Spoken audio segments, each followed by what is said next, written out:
When we are young, we don't worry about things in our day to day life. Kids don't worry about what they're going to eat, or how they're going to pay for food, or how they're going to pay for electricity. You don't start worrying about bills or food until you're 18, when you're given the opportunity to move out into the world on your own. This is the age that forms who we are, how our work ethic pays off, how we view our choices, and will ultimately decide our career path.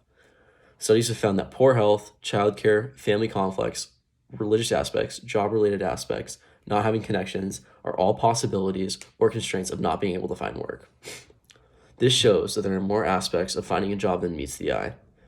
This can range from young college students who just graduated and don't have enough job experience and stretch to those of an older age for not being able to perform at the best of their capability. While getting a job can be a challenge, the discussion of habits and skills must be brought up.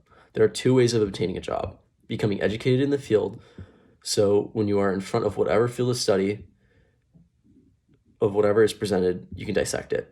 Education in its highest form, as an example, college or graduate school, can lead to a job opportunity and ultimately define what we choose as our career path.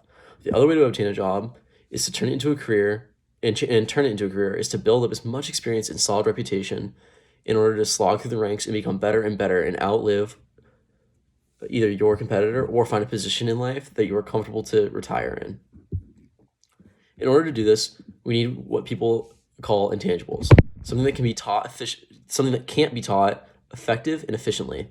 Hans Hayek describes these intangibles as generic competencies, can be defined as a combination of competencies providing a strong basis for further learning. This indicates the term generic competencies include more than just learning abilities in a strict sense.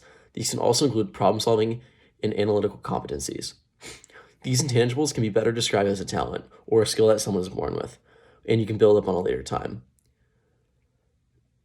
There's no telling who can possess each one of these intangible competencies. However, there are habits that one can practice in order to make these habits and tendencies. There are two ways a job interview can go. Each interview has the opportunity to turn a successful output, or one is awarded with whatever position or interview he is fighting for. The other result is no one hopes for: getting turned away at an interview, stings in person, over the phone, or email. The importance of identifying what makes a successful job search can all be predetermined. Given you do the proper research, and the position is stated as Alan M. Sachs. Job search involves gathering information in the pursuit of potential job opportunities, generating and evaluating job alternatives, and choosing a job from the alternative. Throughout his paper, he describes 10 theories of what makes our job search successful. These include maximizing interviews, identifying potential areas of expertise, as well as theories of how current employment status affects job interviews. While reading through Theory 10, this is one that seems most responsible. Theory 10 states that job search efficiency interacts with the number of job offers in predicting employment status. Job offers are more strongly related to the employment for job seekers with low job self-efficiency. In simpler terms, the drive of needing a job helps you perform in interviews. Having a fallback can create a false sense of security and comfort that deter you from performing well in job interviews. With any job comes commitment. Jobs are just something you do. Jobs aren't something you just do when you feel like it. It is something you have actively attend and participate in order to not only keep your job, but get paid for it as well. Vast majority of people who work jobs usually work 9 a.m. to about 5 p.m. with two 15-minute breaks and a 30-minute lunch break in between. This comes out to roughly 40 hours a week for 5 days a week, or 5 days for 40 hours a week. Margaret Shields' research shows that half the men that reported 41 or more hours of work compared to the 1/4 of the female counterparts. While the quote is related to male and female working hours, it also shows the large time commitment that a job takes.